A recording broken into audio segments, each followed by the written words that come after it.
अस्सलाम वालेकुम, welcome back and other vlog. दोस्तों, नई वीडियो के साथ आपका भाई हाजिर है। और अगर तुम लोग नए हो तो सब्सक्राइब करो, वो जो लाल वाला बटन है उस पर फूट फेंक के मारो या फिर मोमबत्ती, मुझे नहीं पता, बस क्लिक हो जाना चाहिए। सुबह सुबह का टाइम है और सर मौसम देखें किस तरह का, कितना ज़बरदस्त हुआ है। तो मेरी नमाज आज लेट हो गई है, मैं जा रहा हूँ अभी फजर की नमाज अदा करने।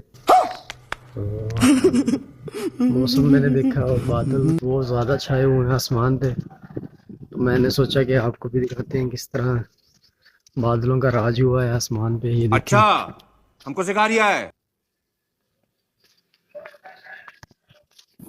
मैंने अभी फजर की नमाज अदा की है, लेकिन नमाज बहुत लेट हो चुकी थी। तो अजान जब हो रही तो मुझे जाग आ गई थी। मैंने सोचा कि चलो 5 मिनट थोड़ा सा सो लेते हैं। फिर देखा आपने लापरवाही का नतीजा है। इस तरह के वसवसे डालता है सुबह सुबह की नमाज पे।